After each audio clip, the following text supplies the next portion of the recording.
Welcome. My name is Chase Rend, and I have the pleasure of being the Executive Director here at the National Building Museum, and it's my pleasure to welcome all of you for this evening's very special program.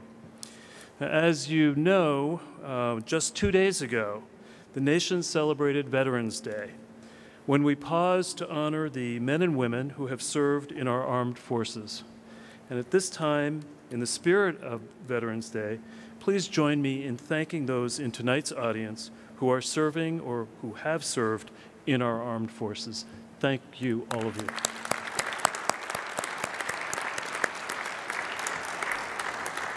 We remember those who gave their lives, and we thank those who have returned from the fields of combat defending our country. Unfortunately, many of those returning military personnel are coming home with both physical and mental injuries. And their injuries are often traumatic, requiring special care and long-term therapy. Special recovery services, such as those provided by the USO, are the first step in recovery. But are the homes that these wounded military personnel return to adequately designed to accommodate their recovery needs? More often than not, the answer is no. Tonight, we explore the Wounded Warrior Home Project, model homes at Fort Belvoir, Virginia, that address these issues through the incorporation of state-of-the-art universal design strategies. We'll also look at how these strategies can be adapted for other segments of our population, particularly for seniors who are seeking to age in place.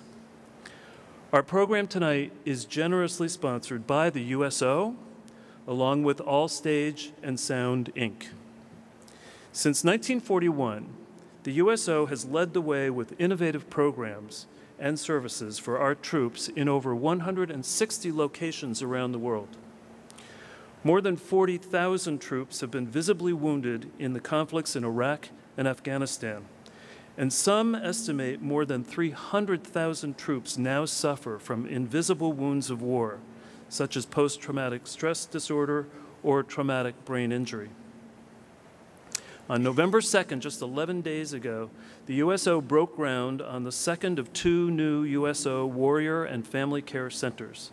The first will open at Fort Belvoir in January of next year. To say a few words about the USO and these new centers, please join me in welcoming Sloan Gibson, President and CEO of the USO. Sloan?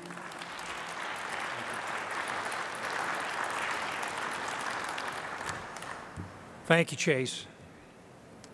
It's a real treat to be here, especially on this particular topic, and especially to be here with this panel. I want to thank Michael Graves, Casey Nolan, and Alvin Shell for your leadership in helping wounded troops reintegrate.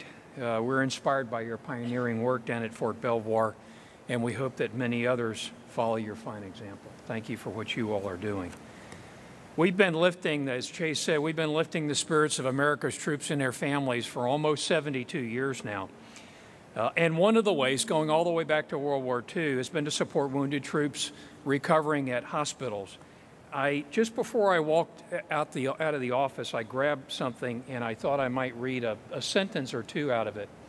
It's a wonderful history about the USO. It was published in 1946. And whenever we think we've come up with something new, we're reminded that history does in fact repeat itself. This is the last chapter in that particular history, and it's entitled Toward a New Civilian Living. And it's telling the story in a particular community, it doesn't say where the training camp, the war's over, the training camp there had recently been turned into a hospital. And so it says it had been a training camp, recently had become a hospital, the war was over. Where men had trained for combat, they were now recovering for a return to civilian life. His town was not alone, talking about the particular speaker. His town was not alone in this new problem. Across the country, many workers were realizing that there would be one more phase of USO work for those clubs, some 500 of them operating near Army and Navy military hospitals. That's 500 out of the more than 3,000 USO clubs that were operating back during World War II. These are just the ones that were near hospital installations. It was becoming clear that with the proper training, these USOs could assume a responsibility that military doctors were anxious to put upon them. What these doctors wanted was an easy transition for their patients from the hospital to civilian life. They needed a chance to do things by themselves in a non-military, non-hospital atmosphere and in small groups. These clubs would become friendly community centers for wives and mothers who came to visit their hospitalized men. And it goes on with countless examples of things that, as this center reopened, and the things that they were doing, everything from pancake breakfast to picnics to helping a young mother who's worried that her infant son or young toddler son's not going to recognize her husband when he sees him for the first time, and the things that they do to get the child ready to meet. It's just wonderful. It's priceless. But it's a reminder that the things that we work hard to do today to support wounded, ill, and injured troops and their families have their legacy all the way back some 70 years ago. 3 years ago, I had the chance to visit Brooke Army Medical Center in San Antonio for the first time. I was inspired by what I saw there, both the Intrepid Center, which is a rehab center, but also the Warrior and Family Support Center, 12,000 square foot center built there entirely with donor dollars, not run by the USO, but if you look at what they do, looks very much like a USO. Meeting so many of the needs of troops and families there.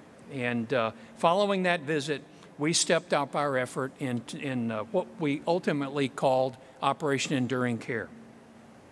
We laid out 4 broad goals for wounded troops and their families. 1, to sustain hope and instill confidence in a happy and fulfilling life. 2, to keep families together and strong. 3, to ensure that these men and women and their families had a plan for the future. Whether it's a continuing education or a new career, have a plan for the future. And 4, to make sure that they had a support network in place when progress faltered later on. Note I said when progress faltered later on, not if progress faltered later on, because most of these folks are going to stumble at one time or another. We knew they needed somebody to help pick them up, dust them off, and make sure that they were back on track. We also realized the need for 2 very special places at the 2 major medical military hospitals here in the National Capital Region. One hadn't even opened yet, the new center at the new hospital at Fort Belvoir, and the other was under expansion at Bethesda. We knew that they needed to be focal points for support and locations where the kind of opportunities could be presented for these men and women to achieve, and their families to achieve the goals that I mentioned. So we launched the effort that Chase just referred to, building 2 new, what we call Warrior and Family Centers at these 2. At Belvoir will open in January. Bethesda, we just broke ground. We operate at more than 160 locations around the world, including 9 centers in Afghanistan, but these will be different than any other center anywhere in the world. First of all, they'll be the largest USO centers anywhere. The smaller is 16,000 square feet, the larger is 20,000 square feet. But they'll be really special places, special because of the mission and the work that they'll undertake there. You know, at the USO, we're not architects and we're not builders, but we've learned something very important in our work with wounded, ill, and injured troops and their families. We've learned that healing takes place in locations other than an operating room and a physical therapy facility, and it involves more than just the patient. It involves the whole family. These centers wound up being designed around those men and women. Several of us were at Bethesda just last week, Thursday of last week. We were going through the MATSI, where most of the amputees are doing their work and rehabbing. And they explained to us the average single limb amputee spends 450 days at Bethesda. Now, when I'm talking to folks, I'll ask them, I say, think about the last time you had a family member that spent 3 days in the hospital, and remember what it was like, the mental and physical and emotional exhaustion that you confronted as part of that. Now imagine 450 days, if you can. I can't. That's why these centers are so important for the troops and for the families as well. A lot of these men and women were trained to fight an enemy on the battlefield, but they weren't trained to fight a different enemy when they came home. And for many of these folks, at some point in their recovery, the enemy is despair. And so that's part of what these centers are all about. Brian Pilot, who's here tonight, Studios Architecture, Brian and his team have been our partners from day one. They've done an extraordinary job. I would tell you the first thing they did, we were talking about this just a second ago, we were talking about asking people about what buildings needed to have. And that's the first thing these guys did before they ever put pencil to paper or whatever it is that architects do today when they go to design something. They went out and surveyed wounded troops and family members and caregivers and military medical professionals to find out what we needed to have in these centers. The number one request, continuing education. Because so many of these men and women and their families learned very early in their recovery process, they got to a certain point and they felt like they were treading water, that they weren't getting ready for what was next in life. The other thing that they learned was having, they've designed in learning centers. We've arranged with the American Management Association. The entire course catalog is available free of charge to wounded troops and family members that go through there. We also learned about the everyday business of life. It goes on. And these men and women didn't have a place to get it done. Not just computers with internet access, but printers and copiers and fax machines. So we've designed business centers into these locations. We knew that it's important for these men and women to get out and socialize. So we designed in, a sports center, a kind of a gaming room, and a sports cafe, places where they can get together and socialize. But we've also designed quiet spaces, respite spaces, where they can opt out of that kind of more intense social interaction if they're not ready for that yet in their recovery. We didn't just focus on the inside of the building. Studios focused on the outside of the building as well. So what you find are outside grill areas, outside dining areas, healing gardens that are designed with different surfaces on the paths so that troops that are learning to walk on new legs can get out there and experience some of these different slopes and surfaces as they're learning to get around. Meeting spaces, therapy rooms, art therapy rooms. We're already looking forward to partnering with the NICO up at Bethesda on art therapy programs. And so I would tell you, from the very first visit that I had with Brian, he'll probably remember, I told him, I said, I want you to design these two centers to the audible gasp standard, because that's the reaction that we wanted to elicit from wounded troops and family members the first time they set foot inside. When they looked around and they went, wow, this is for us, and it's a gift from the American people. And the very next thing we want them to experience when they walk into these two centers is the literal and figurative embrace of staff and volunteers, so that they know that they're not ever alone, that there's a caring community there with them. No matter how daunting the obstacles, that's how you combat that enemy of despair, by them knowing that there is a caring community at their side, no matter how tough the obstacles may appear.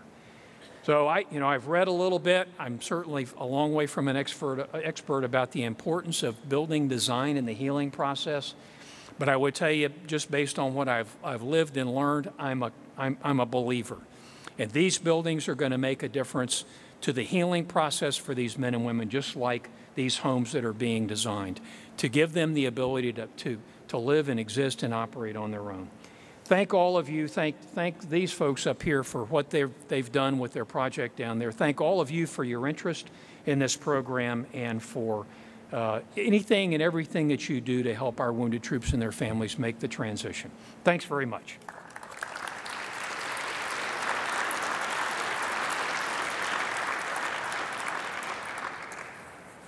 Thank you, Sloan, for the extraordinary work that you and the USO are doing for our troops and for their families, and for the support of our program as well. Thank you very much.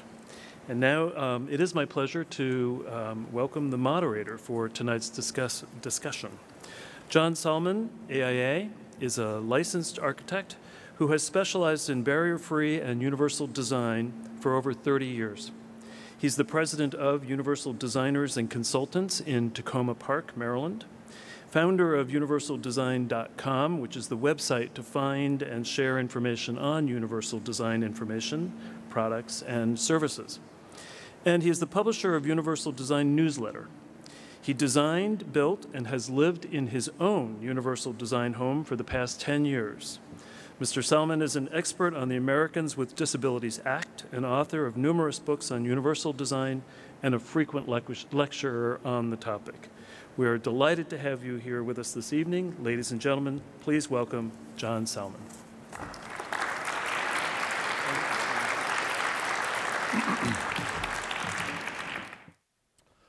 Well, I'd like to thank the National Building Museum and Chase Wind, the executive director, Paul Kilmer, who made this possible, and Amy Levner of AARP.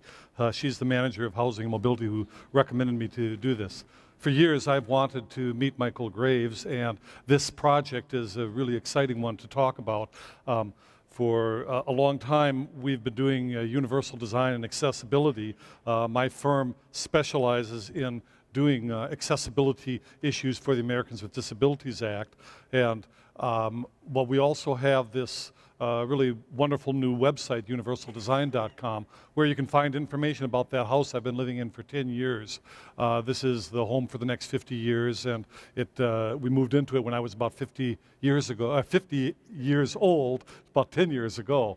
And so the examples that we see in these new houses are an amazing development forward from the things that we did just 10 years ago. So it's really exciting to see this. You can learn more about some of the articles that have been written about this house and details on universaldesign.com, which is this free website that's now available to people to find information about anything in accessibility and universal design. It has to do with information, with commerce, with products, with professional networking, and it's free to registered users. Anybody can get on and get it. It's the advertisers pay for the thing. We think we've got a win-win kind of relationship to advance the entire state of the art of universal design and accessibility. This is the home page of it. Nobody knows everything. Those of us up here on the panel, we are still all learning about this, and anybody can share their information and to find that information there on universaldesign.com. We've been publishing this newsletter, Universal Design Newsletter, and there's some copies over on the side there that you can get free on universaldesign.com. And we have a special housing issue in January, which is going to be the 20th anniversary of this publication. So we urge you to go online and pull this thing down. There's some very good stuff. And that's my contact information. Well, really my entire professional career has been around this area of accessibility. And I've watched the field as an architect of the development in the fields.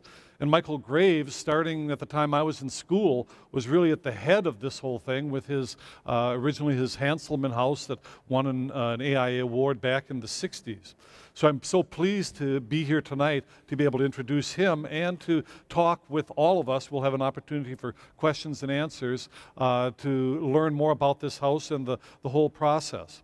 Michael Graves, FAIA, is the founder of the Princeton and New York-based design firm Michael Graves and Associates, and also Michael Graves Design Group. He's credited with broadening the role of architect in society and raising public interest in good design as essential to the quality of everyday life. Among his many honors, he is the 2012 Richard H. Driehaus Prize Laureate. So we welcome Michael Graves.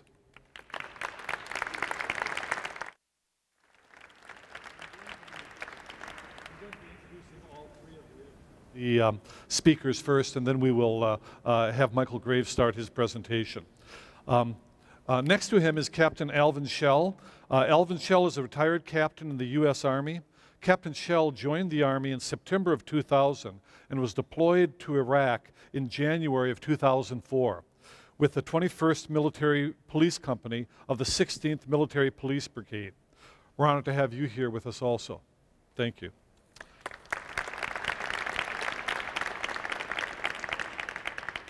And Casey Nolan is a director with the Clark Realty Group, LLC. As director with Clark, his responsibilities include leading and managing day-to-day development activities for the public-private partnership of military housing at Fort Belvoir, there in Virginia. The $700 million community project, it's a residential and mixed-use project, includes 2,156 homes in an 8-year development period as part of a 50-year partnership with the U.S. Army, including the Wounded Warrior Home. Thank you for being with us today, Casey. And with that, I will turn the podium over to Michael Graves. Well, we're supposed to talk for about 10 minutes so we can have a lot of questions from the audience. And a couple of years ago, Clark Realty asked my firm to partner with them to design these houses, which were going to be essentially prototype houses. They were going to be houses that would be built on Fort Belvoir, just 2 of them. One of them a family would move into, and the other one would act as a show house for a number of months. The second house has just been occupied, so both of them are occupied now.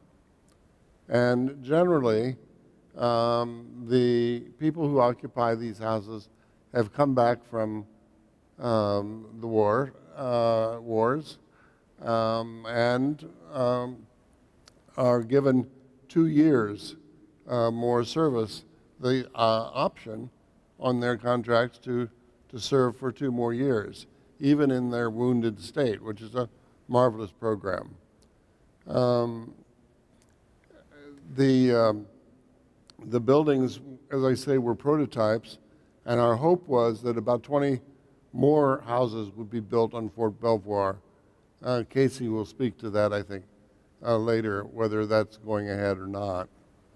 But I had the hope that with the proper exposure that the government would see, and this means all the services, would see that these houses were needed in all the bases across the country, so that they would all build 20 or 30 new units on their bases.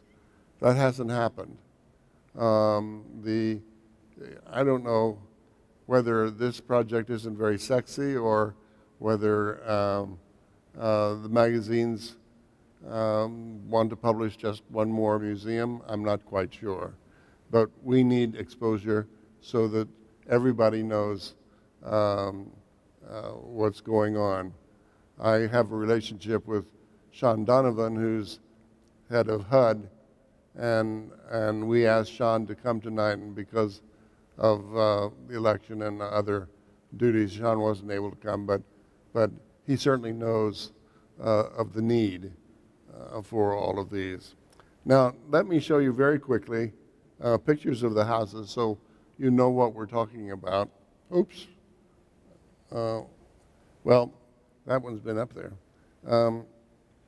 This is the houses have been given appropriate names, Freedom and Patriot. This is the Patriot House. And as you see, the windows are quite deep. But deep, I mean near the floor. But they are windows. They're not window walls. That has to do with some of the warriors that come back with post-traumatic stress disorder. We'll get into that later in questions and answers. But I didn't do that. The back of the house is seen here, is almost a mirror image, but it gives a place for the family to sit out here under cover in the good weather. We wanted to make houses that didn't scream, somebody sick lives here. We wanted to make a house that was very normal. And actually our houses are this yellow and red, or terracotta, and that more than anything else suggests that they are different than the gray houses that are on the base. You can see one over here. So I'm not sure who's right and who's wrong here, but we made it more like Middle America is going to have in the street in any suburban village. This house varies a little bit from the first house I showed you. It's got a little octagon sitting here, which is for a family room, probably television. All of them have a two-car garage. They have features which we'll talk about in a moment. Interiors are quite generous. The people that have seen these, some of the military personnel have said to me, if my wife saw these, she'd want me to stay in the service forever. That was a quote.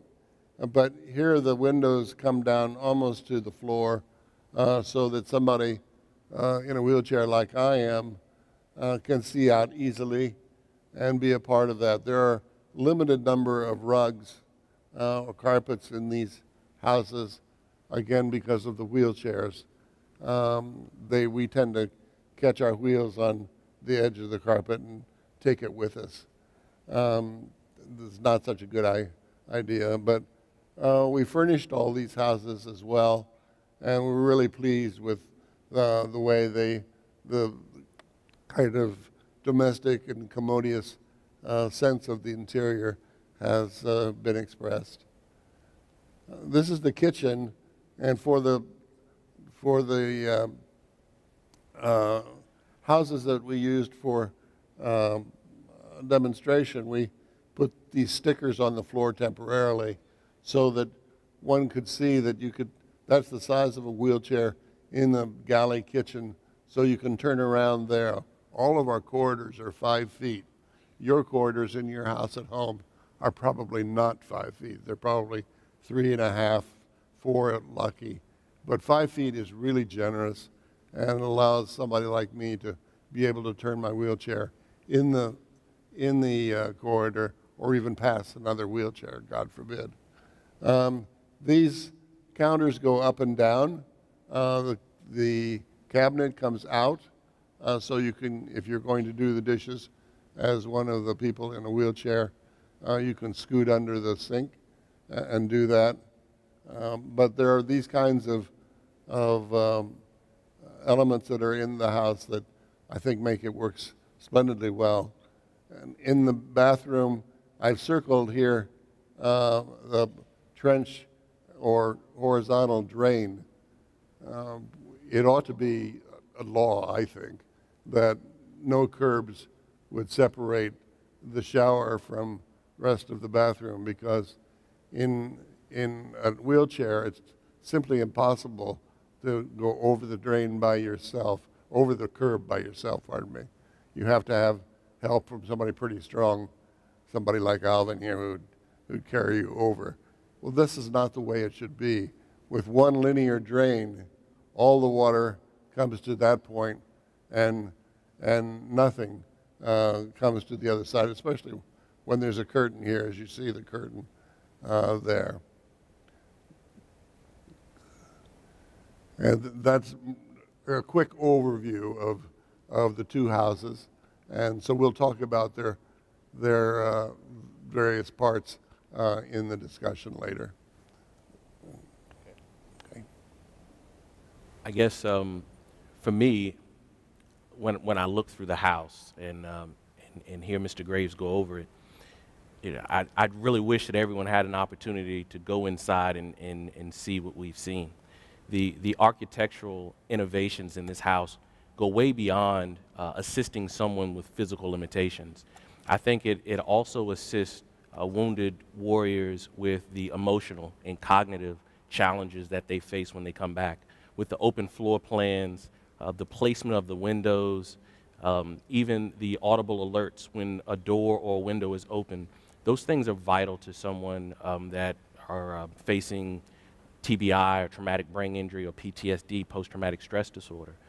Being in a back room and hearing your front door open and having the anxiety of knowing or not knowing who that is coming in the house.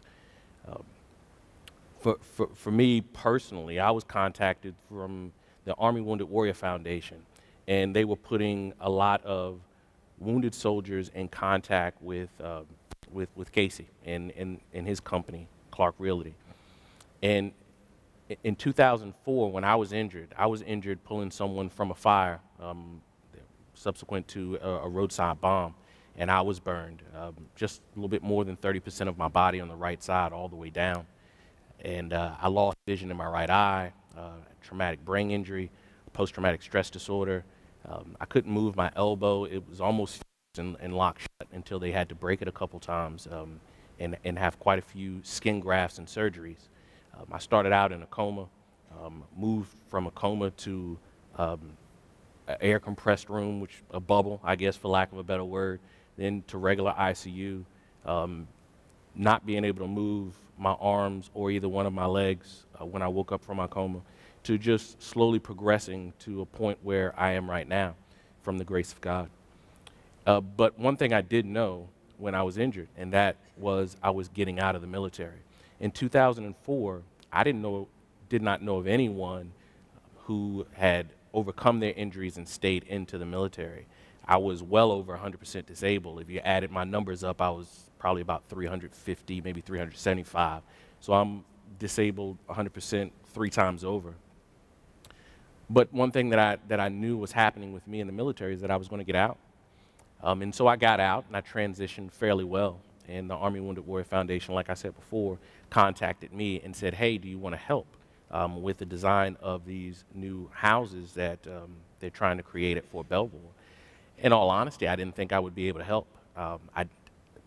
It was a miracle, but my leg was viable and my arm was viable enough that I got to keep them throughout all the surgeries. But I wasn't in a wheelchair, and I wasn't totally blind. So for me, I thought that I was adjusting fairly well. But we sat down and we said, you know what, it's worth a talk. And at that time, I knew that there were about 300 soldiers or service members, Army, Marines, Navy, and also Air Force, that had actually fought their medical boards and were allowed to stay in. And this was something new at that time that was happening. And it was about maybe a little bit more than 300 people. Now, as they stayed in, these houses weren't even a thought at that time. They just had to make do. And I just don't think making do is something that an injured soldier or even a family member that has a disability from just a regular person in the military is something that you should have to tolerate. So I sat down with some consultants and we talked about some of the things that I was overcoming, really unbeknownst to me, just by the placement of my furniture or some of the things that we were doing in our house, creating 2 heating and cooling zones. For me, it's hard for me to warm my body or cool my body off because of the burns. Everywhere where I'm burned, it's all 3rd-degree burns, and I have muscle groups that actually burned out of my arms and my legs. So for me, it's very difficult for me to maintain my body temperature. So we had to do 2 heating units upstairs and downstairs. Well, in this house, I believe it's 5, maybe 4 or 5. More than that, actual zones that you can turn the temperature up and down inside of the house. So for me, that was one of the things that I remember contributing. I remember my wife also talking about windows and talking about the doorknobs. I can't rotate my right hand enough to open a doorknob. So we said, hey, maybe the door latches might be better or some other means of opening up a door. These were all things that we had modified in my house. And these were some of the things that we contributed to the house. And it was not just myself, it was about 4 or 5 of the families, all with different types of disabilities that kind of collectively came together and talked about what they thought a house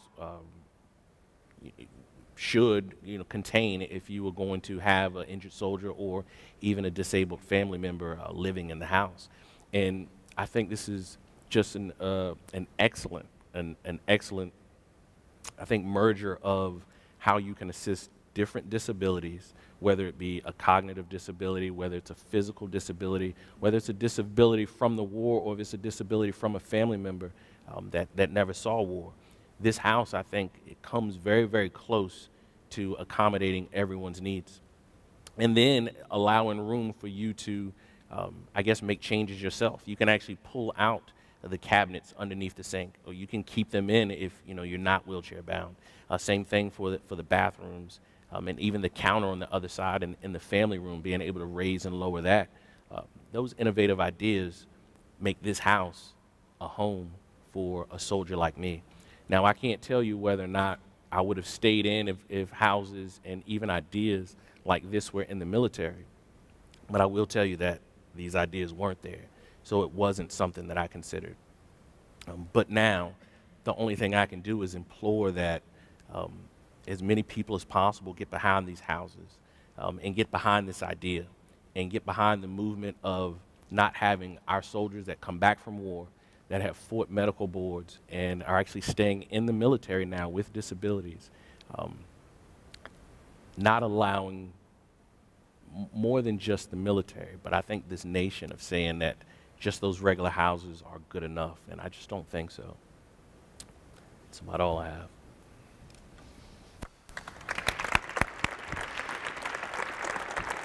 John, thank you for the introduction. Thanks to the National Building Museum for putting this on. This is a great event. Michael, it's always a pleasure hearing you speak, and it's been an inspiration working with you on this project. And Captain Shell, there's not much more to say than thank you, and thank you for your service to this country.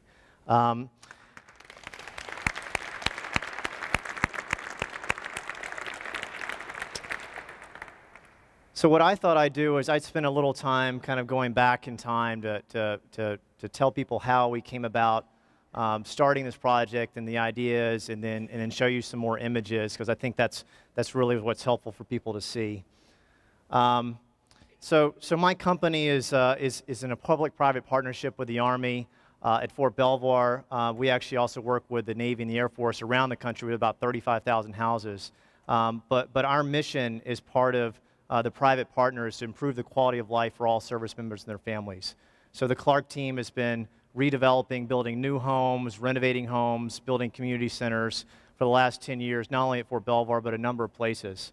A couple of years ago, we were 6 years into an 8-year development period, and we saw this beautiful hospital being built at Fort Belvoir as part of the Walter Reed Replacement Project that was going to be tailored to wounded warriors and veterans and providing excellent care for them. At the same time in our project, we recognized that we were a few homes short of where we wanted to be with our 5% target for accessible houses. And instead of taking the same design that we've been building, we said, well, why don't we pause for a second and make sure that what we're doing is the very best. And so why are we trying to do it? There's a few images here. I'm proud to say none of these are actually houses that we built, but believe it or not, these are places that where people do live and have to deal with. You know, when it comes to accessibility, you know, what we found is that, you know, building to the minimum just wasn't good enough. You know, the UFAS standards for residential housing, you know, it tells you how wide a doorway must be. It tells you about the turning radius. It tells you, you know, you have to have a zero threshold entrance into a house, but that house in the middle just screams that's the house where someone in a wheelchair lives, and that's not what we want to deliver. The woman on the right, she's a disabled service member. She's living in an apartment, and yes, she can pull into her closet, but her closet's not big enough to store her second and her third wheelchair. She can barely store all her clothes in there. So code puts you in a box is what we found. And the houses that we had been building, well, when we talk to service members, they say, thank you, this is so much better than what I can find in rental housing off post. But if you have 3 or 4 kids and you need a house, there really just aren't a lot of options. And the bare minimum code houses really weren't meeting their needs. So what we decided to do was, instead of trying to make a few incremental changes, we said, well, let's just reinvent, you know, handicap accessible housing for wounded warriors and their families.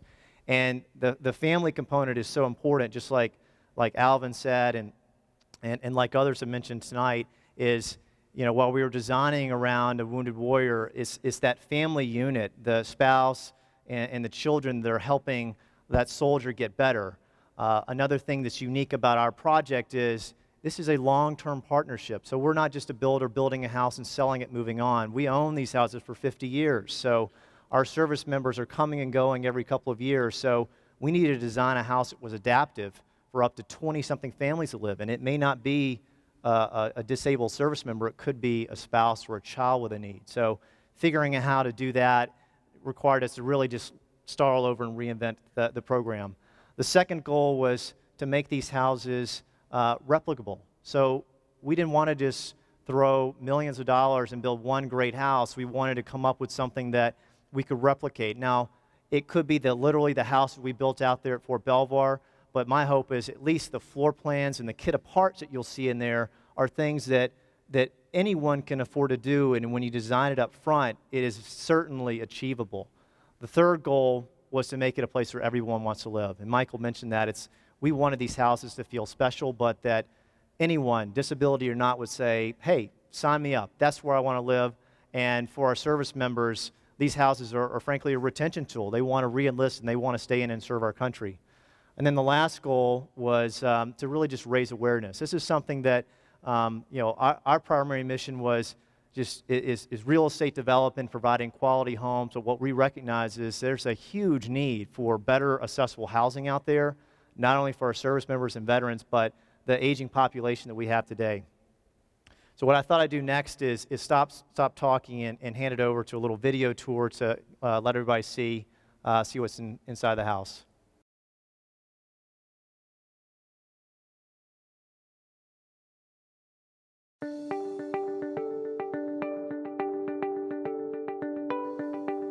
It's designed to meet a lot of people's needs, like a RFID reader for opening the door. So you don't need to have the dexterity to use a key.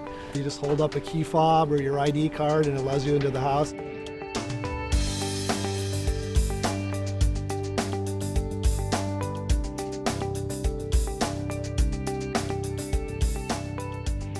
So if you have like a mild traumatic brain injury, if you look at the flooring, they're help to guide people. You know, the accessible bathrooms, you have both tub and shower, so it feels like a normal bathroom. We have the technology closet in the master bedroom, place to charge your wheelchair, charge your prosthetic limbs, and store them all so the house doesn't look like a hospital and all that equipment is where it needs to be. In the kitchen, the sink can be either a stand-up sink or you can use it as a roll-up sink. The microwave's at an accessible level. We really needed a deep understanding of the people who are going to be living inside these spaces. We sort of seeded some questions, tried to find people that had different types of disabilities. And understand what the people really needed and turn those into possible design concepts until we got to the point where there was just real, concrete, great ideas. Through our research, we found that a lot of wounded warriors actually have trouble regulating their own temperatures. So by incorporating 12 different HVAC zones, the resident is able to tailor the temperature within their individual room without affecting the rest of the residents in the home. The kitchens and bathrooms we designed here were designed not to feel like a hospital and very sterile. You have lots of natural light that gets into the house. They have energy efficient appliances, energy efficient HVAC systems. So there's lots of sustainable features that hopefully people don't even recognize. It just blends in with the home. I love the home, it's beautiful. When you're in a wheelchair, the first thing you're thinking is about how am I going to get around? And this just alleviates all of that worry. For the variety of injuries and needs out there for accessibility, ultimately having the fundamentals there, having a single-story home, having a plan that's easy to negotiate goes a long way. You wonder why all buildings aren't like this. It's so nice to be able to turn a corner in a wheelchair. People don't realize. To have an innovative, beautiful home like this for some of our wounded heroes is just tremendous. I hope that this serves as a model not only for homes in Fort Belvoir, but other homes across military facilities. What are we doing to care for our soldiers and our service members who's given so much, sacrificed so much? You know, this is what we're doing for them. I think anyone, injured or not, would love to live in that home.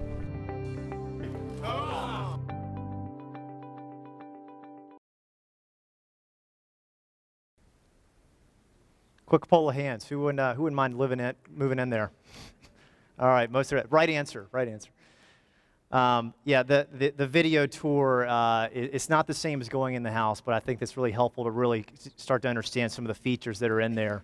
I thought I'd also go a little even further back in time as, from when we had the idea and then how did we end up bringing Michael on board.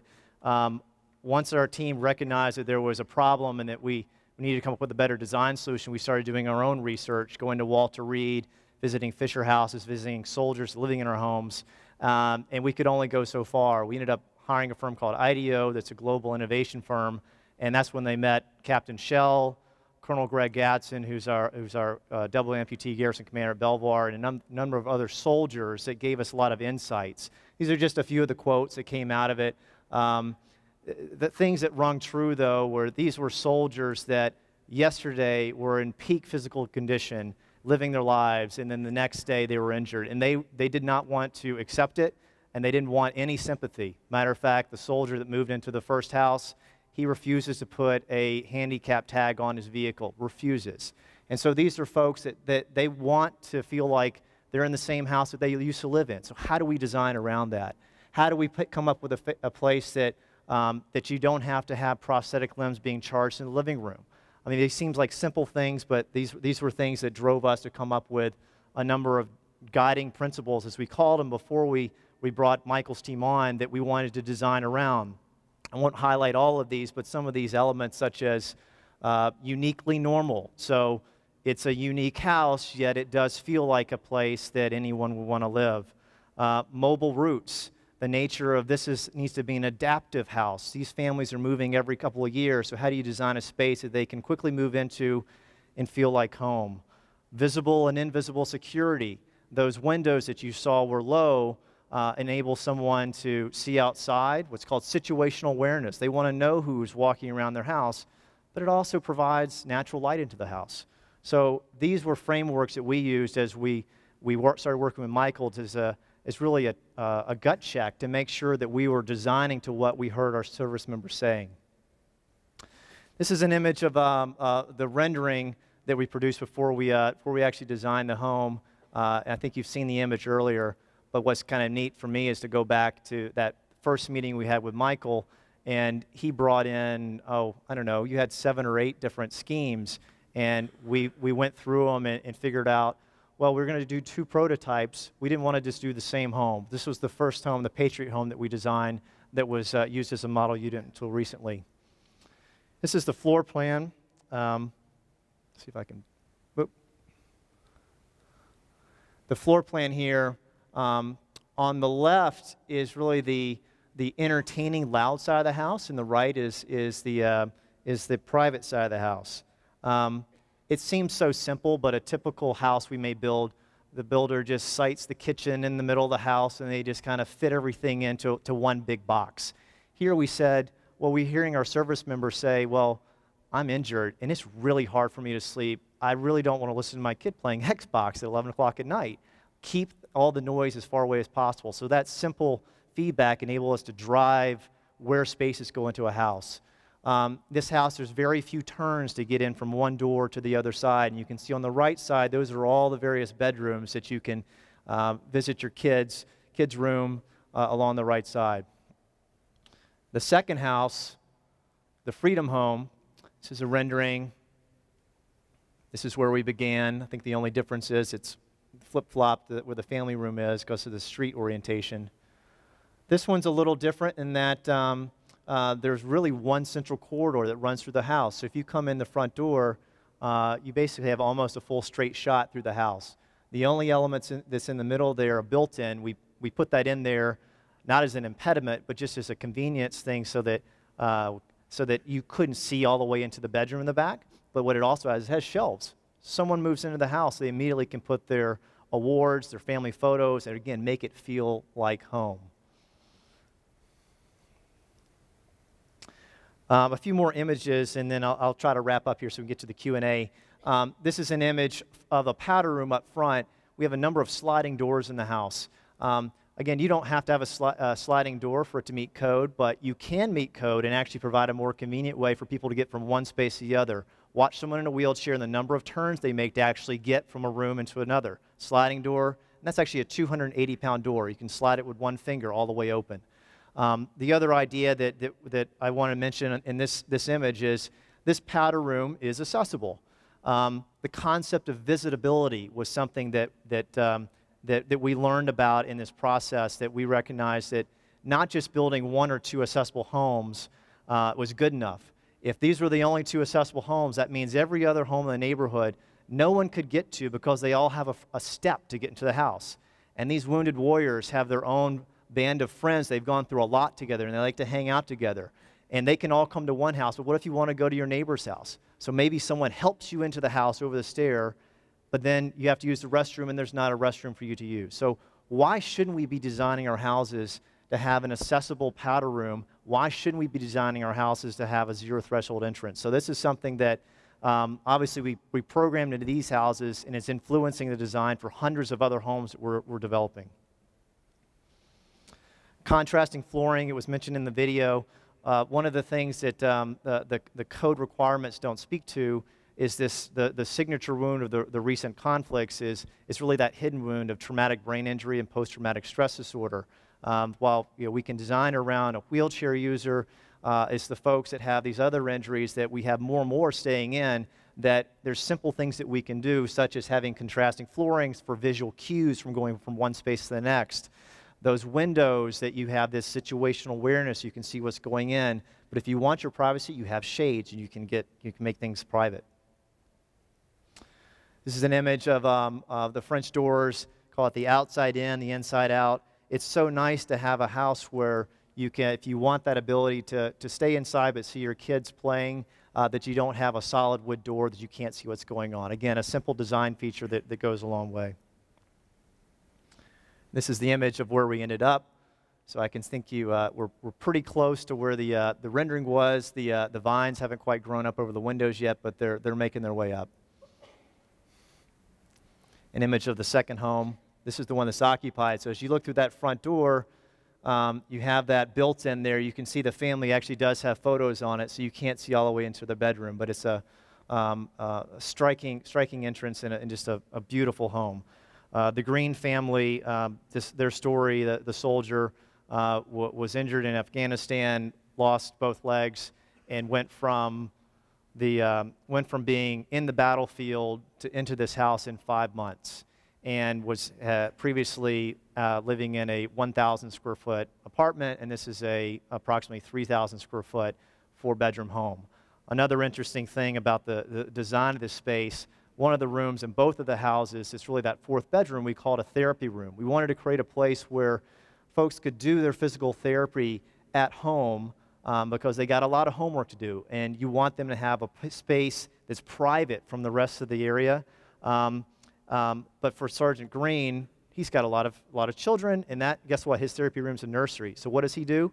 He uses that garage that has an air conditioning system. So having that temperature control in the garage was a key element. Sergeant Green from our ribbon cutting. So next steps, I mentioned that, Michael mentioned that the second home was just occupied 2 days ago by the Rivera family, and this is just an example of, they were on our wait list. We pulled them off the wait list, and it's not the service member that's wounded, it's his spouse that became disabled, and she was a chef before she became injured. Her first comment was, "Now I can finally cook like I used to." Next steps, before I jump into questions, we've built 2 houses at Fort Belvoir as prototypes. We have another almost 20 that are already ready to go, and we're working through the process with our Army partner through some budget issues, but we're optimistic that we're going to be able to build a number of new ones here in the near future. But what we've also done is, as a company, this has raised our own standards. So we're done with building to the minimum standard, and then all of our Clark Realty projects with all the service branches, we have our own codes because the government's not telling us what to do. We're just going to do it and have a lot of these design features. Again, maybe not the exact floor plan, but we want to have that kit of parts because it's the right thing to do, and if you plan it up front, it may cost a little bit more money, but over 40 years, we're actually going to have a much higher quality product for those that deserve houses the most.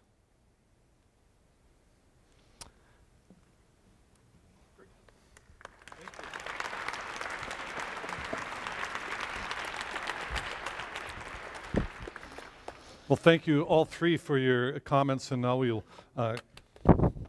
get to some of the questions here. The goal of universal design is to create things that can be used, that are truly universal, things that can be used by anybody, anywhere, under any circumstances. But considering the diverse range of users that we have in the population and the range of abilities and needs and desires, a completely universal design is maybe not really a current reality. But it's a goal worth trying to achieve, something that, that we're pursuing that drives innovation and progress. The solutions that are found here weren't available 10 years ago, and there are really an amazing number of things that can be done. These universal designs are constantly improving. The more we know about people and how they operate, and the more that we know about the environment and how to mold to our wishes, the better we can match the environment to the people. Today's universal design solutions represent our best efforts at this moment in time, but there will always be better, more informed, and more creative solutions on the horizon. I'm sure there are people here who are looking at some of these and saying, oh yeah, I could do that, but maybe I'll just do it a little differently. It's that kind of innovation that is driving this whole field. Universal design really is a design process rather than a final type of product, space, or system. The goal of universal design is never ending. It's always to do more. There's always more room to learn and room for improvement. It's a lifetime learning opportunity. In a way, we're all students of universal design. So I'd like to start the questions off by asking Nolan, what did you learn about this, about how to design houses or how to build them that was different because of this universal design? The concept of visibility I mentioned, to me, that was the biggest takeaway, that some of these things that we did in this house, there really was no reason that we shouldn't have been doing them for the last 10 years on our project. And a simple thing like a zero threshold entrance into a house, we've got 2,100 families, and while just under 100 are in houses that are single story, these are all families with kids. I have twins. I'm dragging my stroller upstairs and trying to fit through doorways. There's things that we should have been doing that would have made everybody's lives a lot easier. Captain Shell. Yes, sir. What have you learned? I think through the building of the home, the biggest thing I learned is that it's possible. I think people in the military usually don't want handouts, don't want things specially catered for them, and for the most part, don't want to be a burden. And I think when you walk into this house, you don't feel that. You don't get the feeling of the house like this is a house made for someone who got hurt. It really felt like a home. It really felt like a place that me, my wife, and my kids really wanted to be. And I think that was the biggest thing, was feeling that injured soldiers and their family members deserve this. Right, and really we can do it with architecture. Absolutely. To make this happen. Yeah. Mr. Graves. One of the issues here is this house changes ownership every 2 years at least. And while the Green family has, its occupant is a double amputee, by the way, the first time I met him, he said, they just finished my legs today. And he said, I wanted to go to the hospital and put them on. I'm ready to drive. I want to get going. I don't want to be hobbling around here. And he had a newborn in his arms. I was dressed like it was winter. He was in a T-shirt. I thought, what's wrong with me? I know what's wrong with me. But anyway, one of the things that we wanted to do was to build a house or to design a house that wouldn't preclude the other folks in time as they would want to occupy this house. Alvin's injuries are very different than the Green injury. A double amputee is different than a burn, different than partial blindness, different than somebody with arms. We met somebody early on in a session when they were there to tell us what they wanted so they could get their ideas out to us. But one young man said, it seems to me that everything goes to the leg amputee people. They don't think about the arm amputee people. I would never have guessed that. But he said, I want equal time. And so that was a good warning, because everybody wants equal time. And when I said don't preclude it, we didn't want we didn't want Clark to have to build everything in the first time around, but at the same time, the next one, if this house doesn't accommodate them very well, they can then do a very easy fix-up so that it will, and that's what we wanted to have happen. So you've got basic design that can be augmented as time goes on, be changed as people, as different users. Are there things that were basic that won't change in the house? Yeah, one of the things that you all, looking at what we're talking about here, and it strikes me that none of us said, why a sliding door? Well, I'm paralyzed from here down. If it were here, if it were my waist, I could get over and perhaps reach a doorknob, but I couldn't open it toward me. My chair's in the way. To open it away from me, all I can do is shove it maybe a foot or two, and then I have to take my chair and rub against the bottom of the door to open it the rest of the way. The sliding door I can handle. And it was thought that all of us that are in this situation would rather have sliding doors. And these are not pocket doors, because Clark was very insistent that they not be pocket doors, because those of you who have them know that little things go wrong with pocket doors. Very, very difficult to fix. You have to take the wall down to get the child's toy out from behind it, all those kinds of things. So ours are barn doors, and we think they're quite handsome in the house. I wish I had them in my house. Yeah, I put pocket doors in my house, and I wish I had barn doors too. I mean, 10 years of education, you learn these kinds of things. Yeah. And even that same design with the door sliding really benefited me and people like me who have limited mobility in just my arm, and being able to hold my arm out and not have to worry about turning a doorknob, but just making contact with the door and sliding it out was something that also benefited. The doors that we do have that are manual doors, normal doors, do have latch hardware, have French door hardware, and not knobs. But there are very few of those doors in the buildings. Nolan, you said that you had gotten a team together to try and find these different types of disabilities. How did you make it be universal? How did you get, what was your process of going about trying to find the variety that would ensure this? Because it looks like you've done a pretty good job. Well, it was actually really hard to get the data, surprisingly. It's like, we ended up partnering with the University of Pittsburgh. There's a veteran professor there who's tied in with Walter Reed, and he has access to just knowing what kind of patients are still active duty. And we were asking the questions of, okay, how many people are injured? How many of what injury? And it's just very difficult to get that. But we heard the themes of, we have a number of folks that are amputees that are staying in, and there's a growing number. Again, this was 2-3 years ago. There's such a growing number of folks with TBI and PTSD. And the sense that we got was, if you can design around that, then you should be able to make these adaptations, as Michael said, to others. And just I want to hit one thing on the adaptability. Just the practical side of how we manage these houses. Again, we're managing the houses. So every couple of years on our other houses, we're ripping things out. I mean, it just makes no sense. So that roll-in shower may be ripped out and put in a tub, and if the next person needs a roll-in shower, we put another one in. So that shower that you saw, we now have coined that the 40-year bathroom. It's like, so yeah, we spent more money to have the French drain, roll in, and tub, but now all we have to do is just touch up the grout.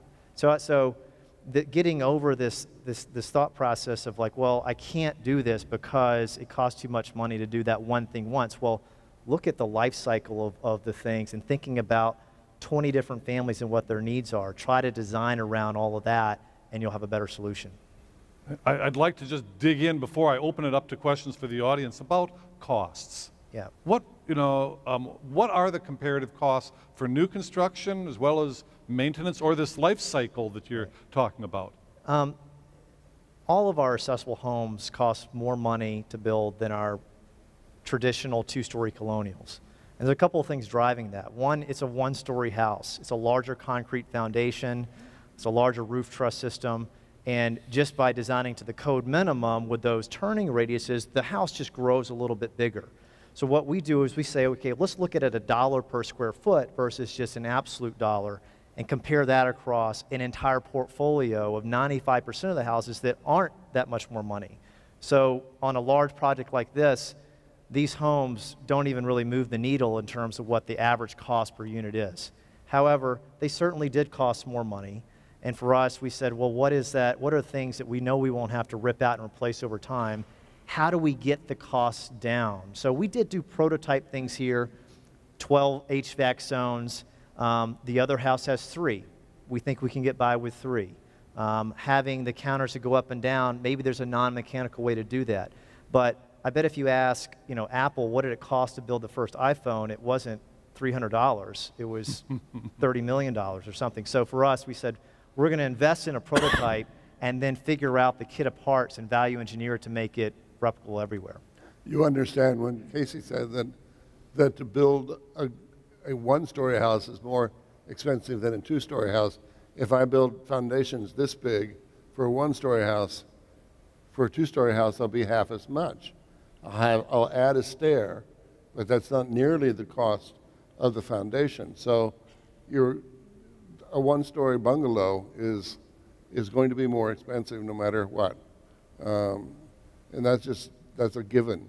But if you average the cost of these houses over the cost of all of the houses, then they tend to make sense. Yes, a question. We have some microphones we'd like to get to people so that we can get this on the recording and everyone can also hear well. I have a question about the issue of time when constructing houses with the accessibility issue versus just constructing a traditional home. Is there more time involved because of the accessibility issues or content? You want to try and take that, Nolan? There was no noticeable time difference in it. I mean, there were more bells and whistles that had to be added to this, but this idea started in January of 2010. We hired Michael around December of 2010. We finished the houses in November of 2011. So from idea to completion, 2 years is light speed, I think, for most builders. And really, the building side was probably 6 months.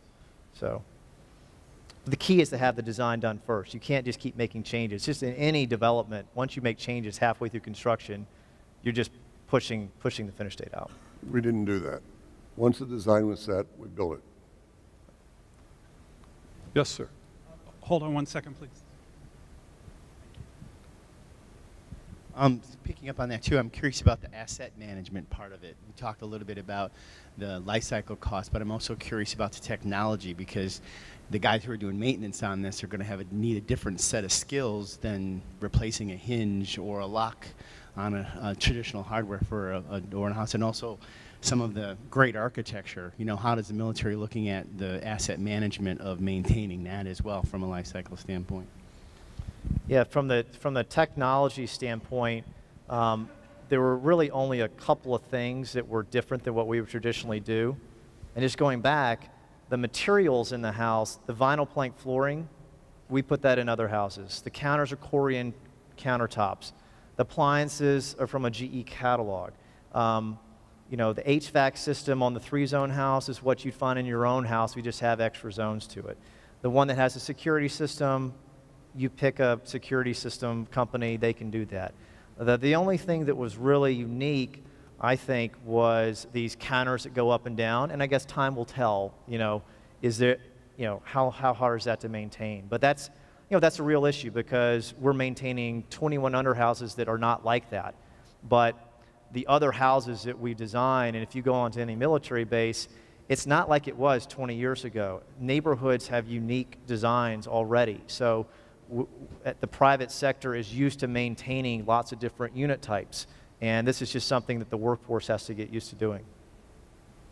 Speaking of the counters that go up and down, one of the things that I didn't get in the house was to move all of the faucets from the back of the sink to the side of the sink so that I can reach it.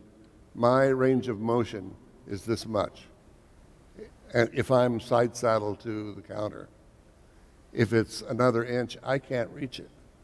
And I was in 4 rehab facilities after my injury, and none of them could I reach the faucet so it could brush my teeth.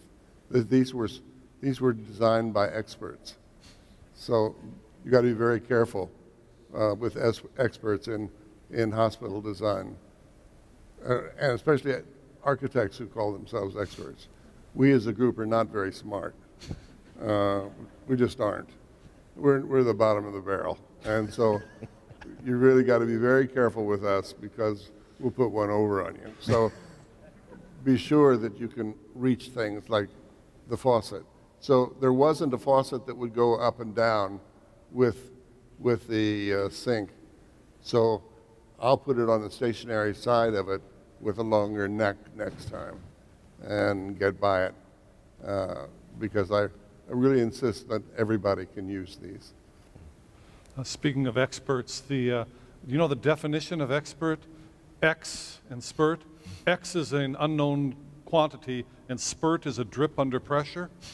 So this is the faucet analogy is good. There's a question or comment right there. Here's the microphone. Have you had any conversations with code officials in order to incorporate all these excellent ideas into codes so everybody, when they design for handicaps, they incorporate these ideas that you developed? So I think the question is this getting into codes? Is this information getting into the building codes? Do any of you know about this? I didn't get the question. The question is, does any of the innovations that you've put into the house here, are they finding their way into building codes, into the standard practice of design for housing? I would say not yet. Right. I mean, I can speak to that, frankly, and it is not happening to this level. There are standards that are out there that deal with federally funded housing and for private housing, but they are very minimal kinds of things because the home is the castle, and it's very hard to get regulations into residential design. Increasingly, people are seeing it, and that's one of the questions I wanted to ask Nolan especially about whether or not there's demand for this kind of house. And are you feeling or seeing anything in your marketplace? Well, before I answer that, in terms of code, what's unique about the program that we work within, these partnerships, whether it's the Army, the Navy, or the Air Force, they actually have their own housing standards. And things like the backyard patio has to be 10 by 12 feet. And if you're not, you don't meet their standard, and that's a deficiency. And so the government has a unique power in that they can take their own standards that can go beyond building code. So it's like, yes, you have to build to the International Residential Code and meet those requirements, or UFAS, but we've been having meetings and pushing for advocacy of, you update your standards every few years, why shouldn't you take some of these ideas and put them in there? They'll actually tell you that, you know, the density of a neighborhood, how many units per acre. There's nothing in a building code that says that, but our hope is that this type of stuff will find its way in so that it's not just us pushing it, but the Army has 95,000 homes in its own right, and then you throw in the other service branches, there's literally hundreds of thousands of homes. So a few of these ideas could influence others. I'm sorry, what was your question? Well, it's whether or not there is a demand being demonstrated in the marketplace for this, especially after people see this. Yeah, just drilling down to this, our specific project, we're at 99% occupancy with 500 families on a wait list. Of those families, 10 to 20 historically have had needs for accessible housing. So we know that there's demand on paper. That's just on paper. And then once people start to see the housing that we have, we know we'll fill it. And the economics are such that it's like it will get filled, and we'll be able to pay our expenses with it. But we truly think that this quality of housing will be able to accommodate all of our service members. And I hope, I've gotten inquiries from again, not just military housing folks, of trying to understand, what are lessons learned that could be applied towards senior housing and market rate houses for people to sell. And it'll be interesting to see if over the next 5 to 10 years, as our population gets older and people don't want to go straight to an assisted living place, will you start to see more of these innovations? Right.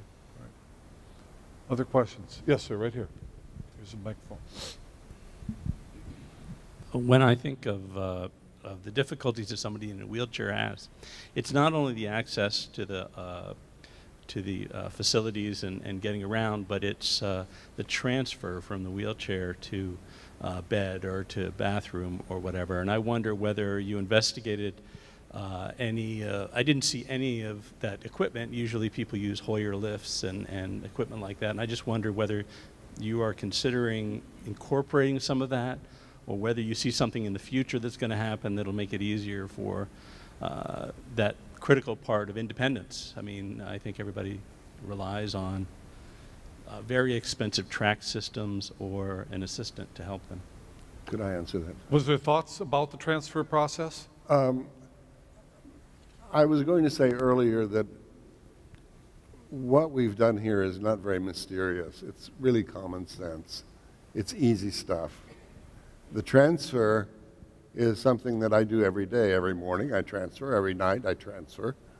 And I transfer by the height of the bed and the height of my chair. Both are flexible in my case. So when I go to a hotel like I did last night, I have to find out how high the bed is. I went into a hotel once and it was very hip. The bed was on the floor. It was too late to do anything about it. It was midnight. I had to just drop from my chair onto the bed and then get some people from the hotel to help me up in the morning. A Hoyer lift that the gentleman is referencing is a crane, literally, that takes you from your chair to another chair, to your bed or whatever. Sometimes that is required. I have a shower chair that's aluminum, and therefore I can't take this into the shower. My shower chair is aluminum, and I use a Hoyer lift because the shower chair doesn't go up and down like this chair does. You've seen me adjusting my position tonight by scooting the chair up and down, and I can do this. So I can get myself above a bed, and then I use something called a sliding board, which is a little board like this, and I put it under my leg, and then I can more or less fall into the bed. I have a nurse that helps me, but I think I could do it on my own. I have done it on my own. But we considered all those things, and if somebody needs a Hoyer lift, all they do is order it. It's a piece of equipment. I wouldn't recommend having a lift like some hospitals do that is above the bed embedded in the ceiling. Again, that starts to cry somebody with this disabled is living here. So I would rather use a Hoyer lift, which can get stuck in a closet as mine does. I don't know whether that answers your question or not. But I think one of the seamless things I remember was actually in the garage. That it's a two-car garage, but they made it a little bit higher. Thinking about the other wheelchair accessible things and other items that you might have on top of a van, I thought that was pretty interesting. I never really noticed it until it was pointed out to me that the garage door and the garage itself was a lot higher to accommodate for that. Our garages were too small at one point, and it was pointed out that these people move every 2 years, and therefore they saved their boxes. And we had to find a way to store the boxes in the garage. So we store one box inside of the other and so on, but a television set goes back in its box. Makes sense, but I would never have thought of that. So that was a very good one for us. Understanding the audience. In the back there, yes, sir. This is a fantastic project. I had an opportunity to get out earlier this year to see it, and any of you who haven't made it out, I hope you'll be doing some more tours, because it is the most amazing melding of innovation and common sense you'll ever experience, and it's beautiful too. Sunday was Veterans Day, and while it's incredibly inspiring to see these guys who are determined to keep serving in active duty, and the way this architecture is going to facilitate that, picking up on the earlier question about adaptability, I have to ask, has there been any real thought around how to create similar housing for those guys who can't come back, men and women who can't come back, but who need adaptive, supportive housing as veterans specifically, as opposed to just the active duty population you're seeking to serve there? Can anybody handle that? That's not my business, but I'm rather sure, in fact, I would bet, if it were in the stock market, that if a dozen of these houses were built in a community and advertised, they would sell like hotcakes. I just know that people want to age in place, and they want to age in their community. And if you get one, the boomers are coming, if you haven't noticed, as most of you are boomers. And we're working not only on housing, but all the equipment that you're going to need so that you won't have a walker with tennis balls on the backside of it. But everything that you're using, we're redesigning for a number of companies now, so that we're doing as much as we can. My big shtick is redoing the patient room, as it needs more help even than these houses do. But these guys coming back from theater really need this kind of attention. And Alvin's right that if it were available when he got out, I think he'd have had one. But I don't know what we're doing. Well, that's I don't want to be political, but guess we've already won last week. So. Yes. Well, on that, our time is up for this evening, and I want to thank our three panelists for the excellent presentation, and thank you all for coming tonight for this, and the National Building Museum for putting this on. Thank you all.